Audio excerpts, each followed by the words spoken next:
What's going on, guys? Welcome back to the channel. I'm out here in the shop and I've got a 1-inch drive Ingersoll impact wrench that is broken. This belongs to the friend of mine that gave me the Harbor Freight impact wrench that was broken. He found out that I fixed it and he wound up buying this Ingersoll at an auction. Turns out it's broken and he wanted me to take it and see if I could fix it. And so anyway, there's the auction tag on it, but what's wrong with it is basically part of the same thing I think that was wrong with the other one. If you put air to it, the trigger's bypassing. I might set this down to do that, but I'll show you in just a second, and we're going to take it apart and see what's going on with it. So anyway, hang on just a second.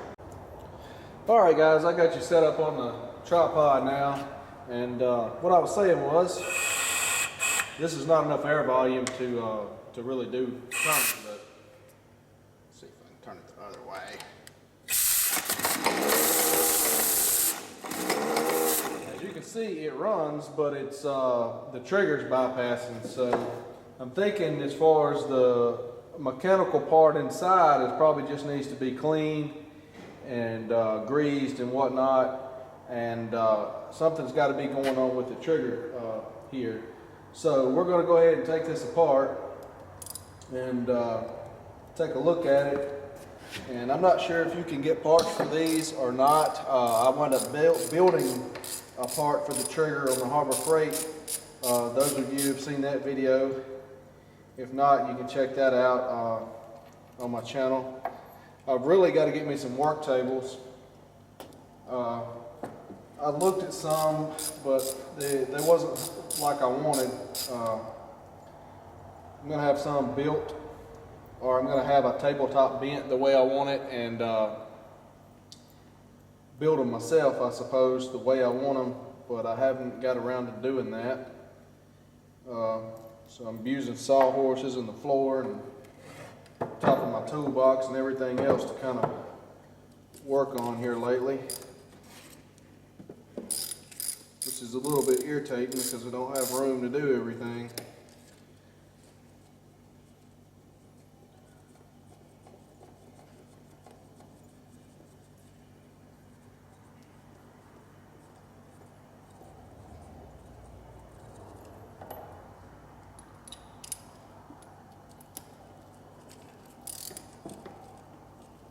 I think this is referred to as a 285 Ingersol ran. I believe is what it is. It doesn't say that on here. I think that may be what it is.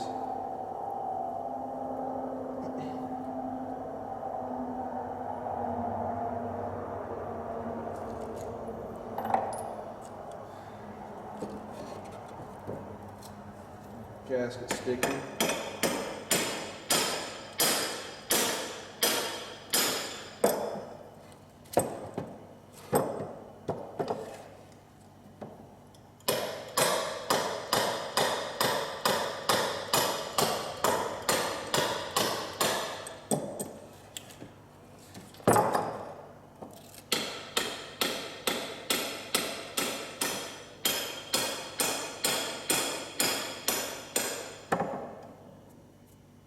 Let me see if I can get something and slip in here and try to keep from cutting that gasket. If not, oh well.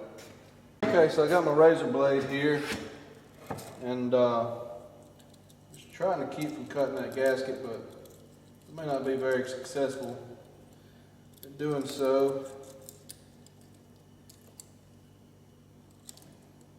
You can probably buy a rebuild kit for these, which may be what we have to do.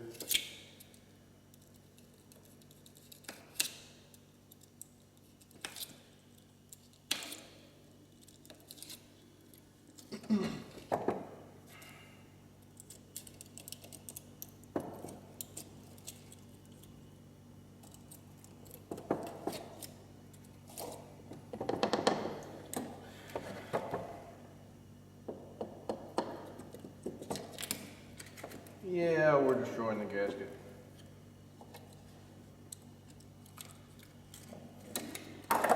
Oh well, we did get it apart.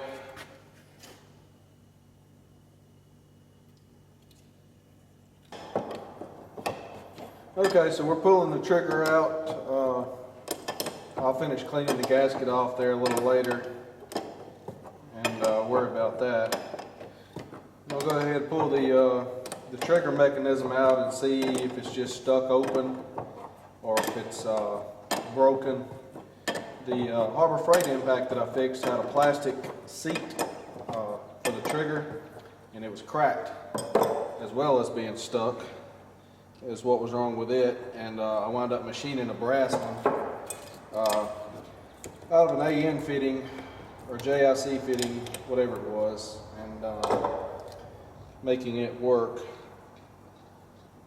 So I'm not sure if I can do something similar or what's going on here. This one has looks like a plastic ball.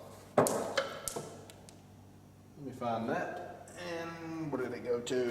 There it is. This one has a plastic ball that seals it.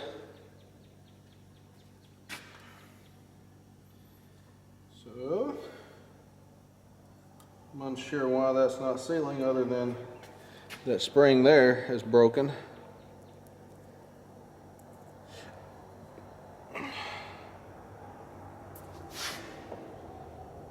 And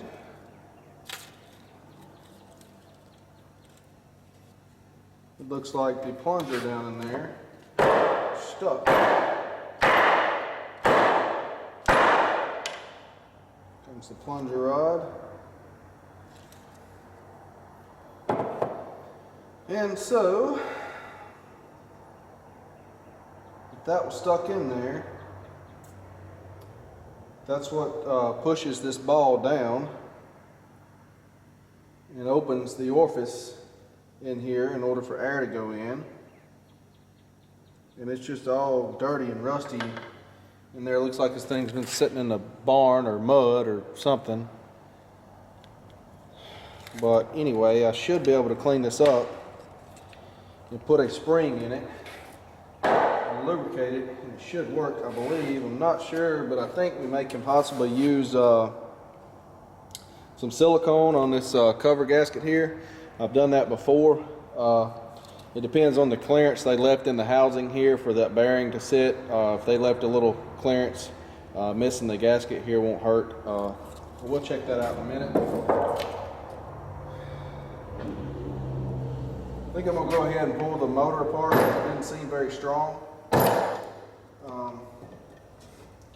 And so I think it'd be a good idea to go ahead and pull this apart. Probably comes apart from the other end here. Alright guys, I got everything kind of cleaned up here with some brake clean over there and stuff, and I'm going to go ahead and put it back together. Like I say, I don't see anything wrong with any of this stuff other than it was just kind of dirty, pretty much. So we're just going to slip it back together here.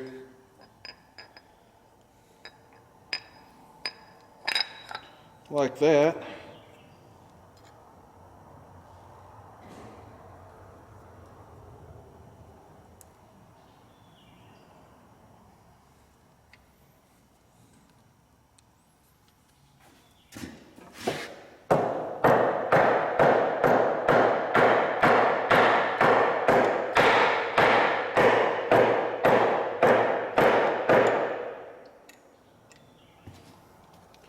And it goes back in there, and your pin goes in this hole right here. Put a little grease on that bearing. It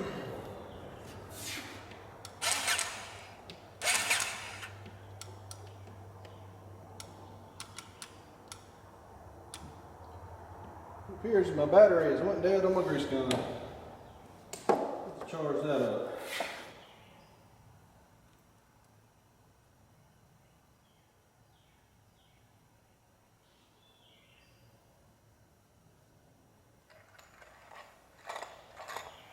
I believe we've got enough grease in that bearing anyway, though.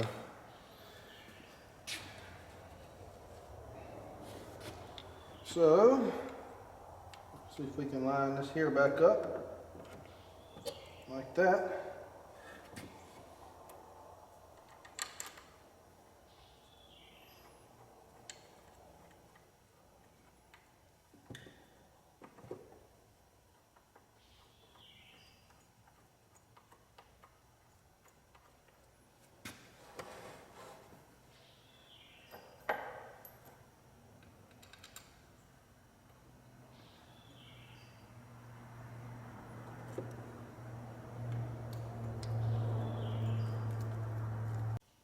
All right, guys, we've got it all washed up, stuck back together to this point. I've cleaned this off with brake clean. I'm just going to use some of this silicone here, RTV gasket maker. You do have to be careful on doing this on certain things, because a lot of times the gasket will, there'll be a clearance issue if you take the gasket out and do this on certain things. But I think on this here, there's enough clearance in this housing that it won't matter. Really, the only two things here that has to be sealed is these two ports. This is where your forward reverse air goes through. The rest of this, I don't think is really that critical, but we're just going to put a thin layer around all of this. You don't want to get too much, or when you tighten it down, it'll just squeeze out and make a big mess everywhere, and could wind up getting inside of it and blocking the ports off and gumming things up, creating a bigger problem than you had when you started.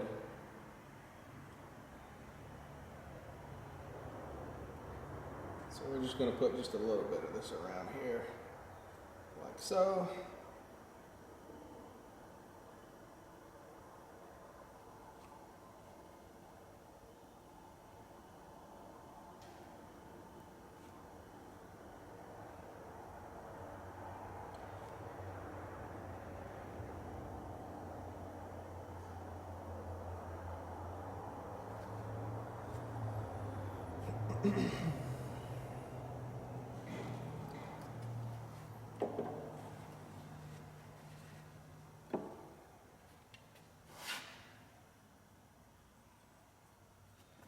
And so your forward and reverse works off of this here. I don't know if you can see down in there, but that swaps from which port the air comes through after it goes through the trigger here.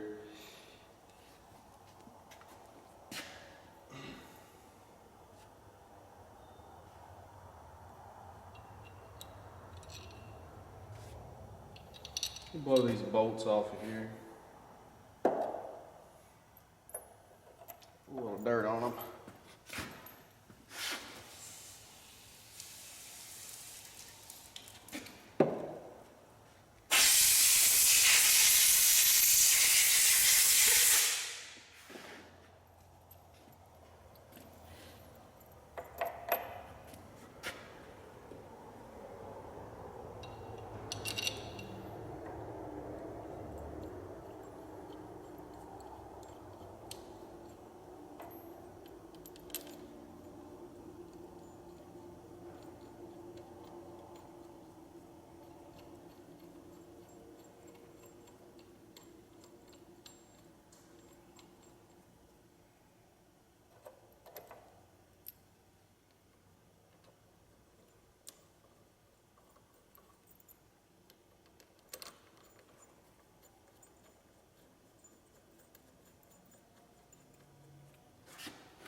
All right, got that all tightened up. Now we got to figure out what to do about the broken spring there, because the plunger and the ball I do believe is good. We're going to clean it up here. Just some brake clean.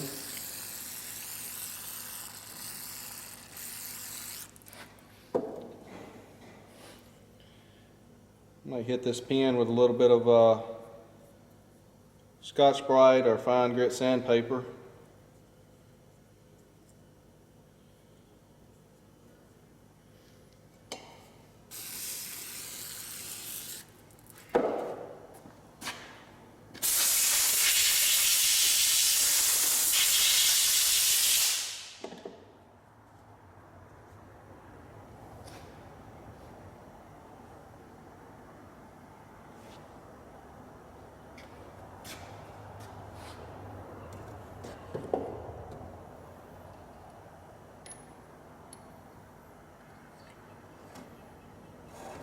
down in there like it's supposed to.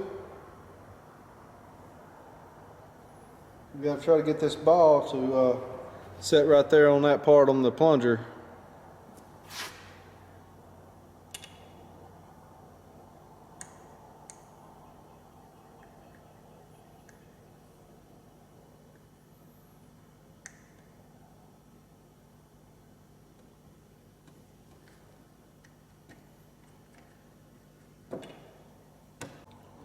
Alright guys, so I found this to be kind of weird.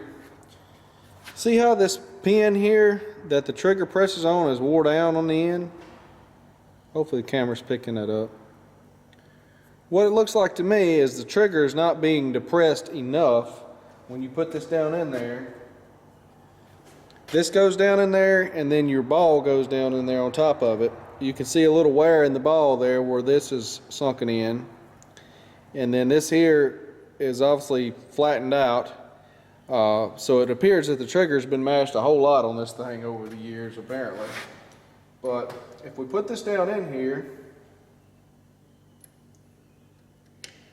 and we put our ball in there, the spring pushes on the ball, and your trigger, as you see here, does not go all the way down. I mean, there's just nothing, it's like the ball is seated, so you're not getting any power because the trigger's already squeezed. That right there is doing nothing. That's not moving the ball in there. So it's like the pin has been wore down enough that it's not really doing anything. You can feel it touch right there at the last little bit and unseat the ball just a touch. And that was another thing that it was doing.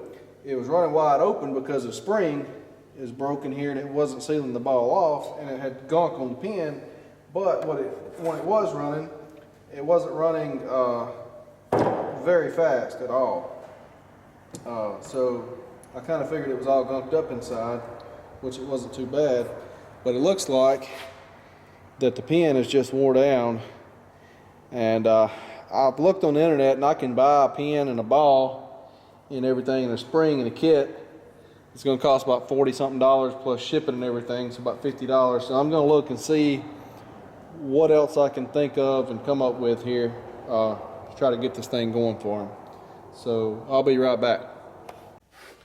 Alright guys, what I found here is a 1/4-inch bolt, and this is the pin that we need to replicate. And I could do this in a couple ways. I could weld on the end of this and make it longer.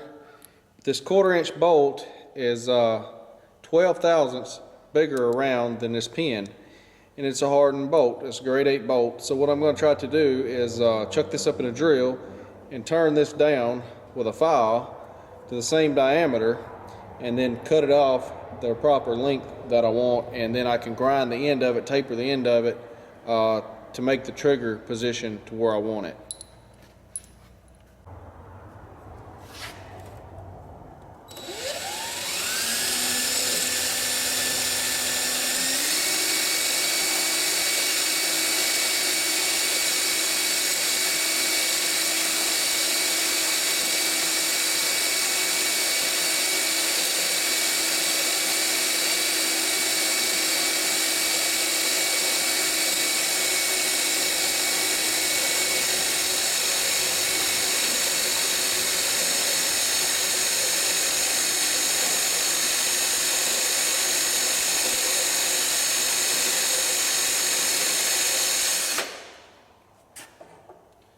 Let's see what we've taken off of it.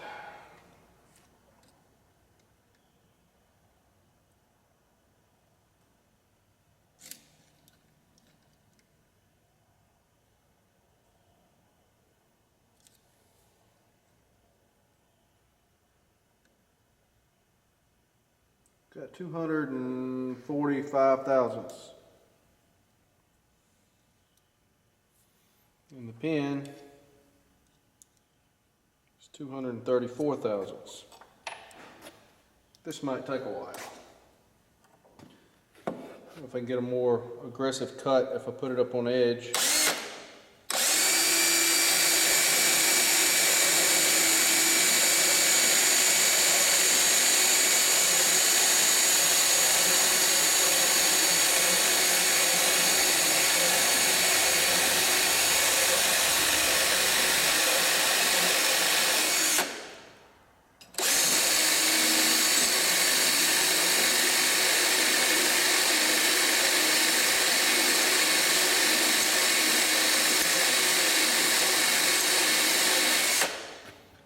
Need a lathe for some of my projects.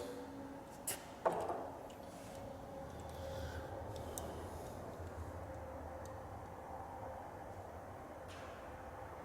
about 243.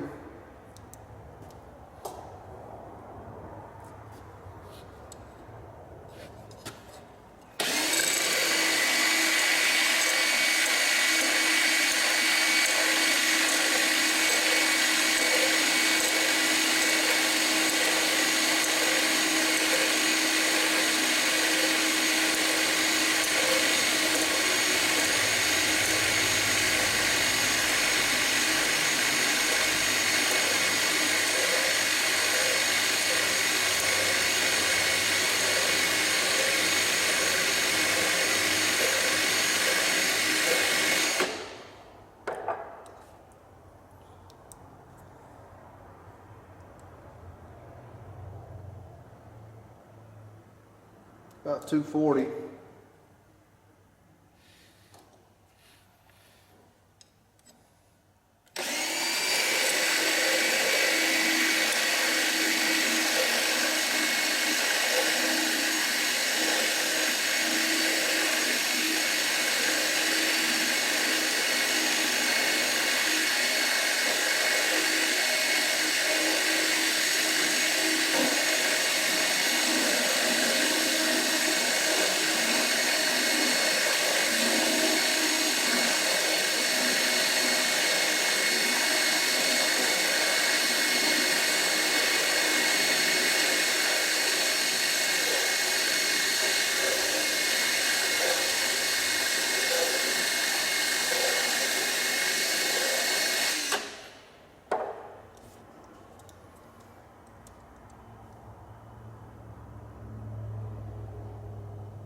Down to about 237.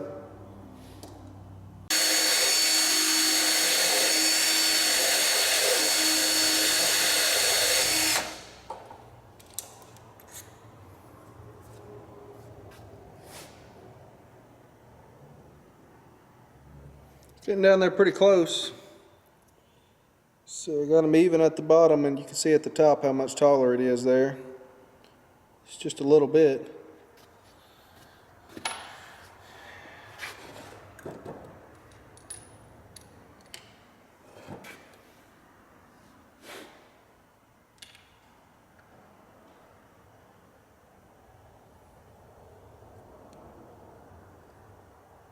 Don't really feel any movement in the bottom of the hole there. Got a little bit of a play in my trigger, just like there should be. And I may not get a perfect seal with this without having a spring in it. I got to go find a spring somewhere. We'll see.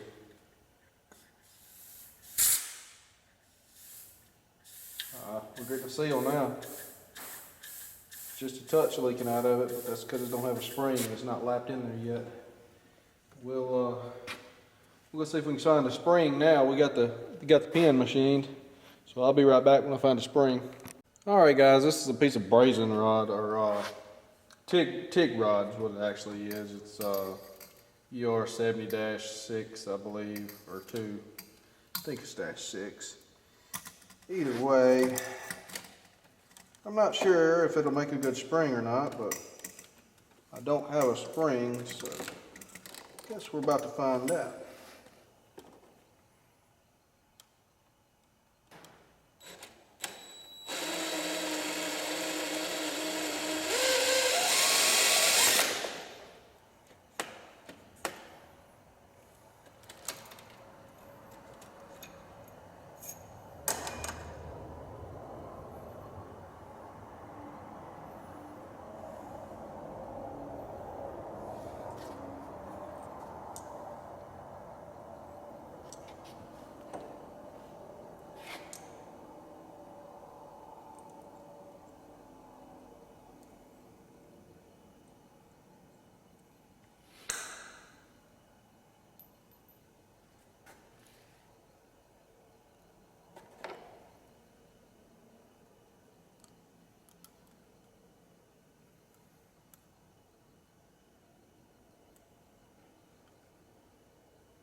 This is not really spring steel, but maybe we can see if we can get it to work here, regardless. Alright guys, we're going to put a little bit of oil in here. A lot of bit of oil in there. And we're going to put an air fitting on it. Hook it up to the air hose here. We got the full amount of air.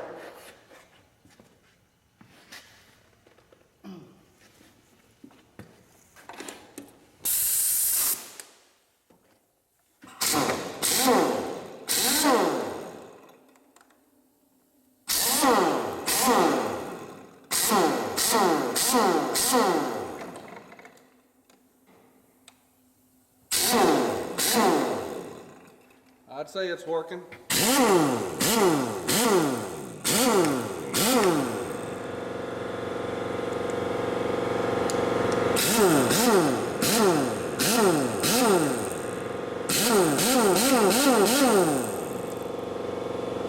All right, so I know you're thinking, okay, Chase, we've seen you make a pin out of a bolt in a drill and not a lathe. We've seen you make a spring out of a TIG rod that's not spring steel. The question is, does it work when you got done? Let's find out. I don't have a 1-inch socket. I have a 3/4 inch socket with an adapter. I have an 18-wheeler. And I have a repaired impact wrench. So let's find out.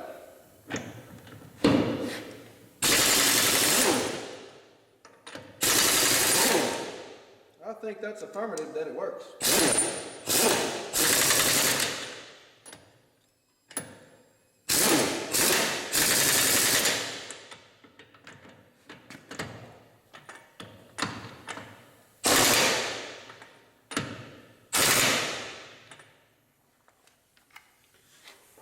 I polished the anvil on it with a piece of 2000 grit sandpaper. Fix it up, clean it up with brake clean, everything for him.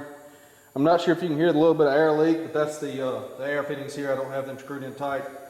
Got like 3 different adapter bushings to connect my air line because he runs a different fitting than I do. But anyway, it works. All right guys, that's got it fixed up. We got it all back together. We tested it, it works. I'm not sure how long this TIG rod spring that I made up, this is the other end that I cut off. I'm not sure how long that's gonna last, but if it breaks, we'll just get us another spring. But that should work for quite a while, I believe. Anyway, if you're having problems with your impact wrench, I showed you what it is to it, how to go about fixing it, how to make your own parts to fix it and whatnot. Kind of learning as I go here. But anyway, we got it all done. I hope my friend enjoys his impact wrench that I worked so hard to fix for him. Thanks for watching, you guys, and we'll see you on the next video.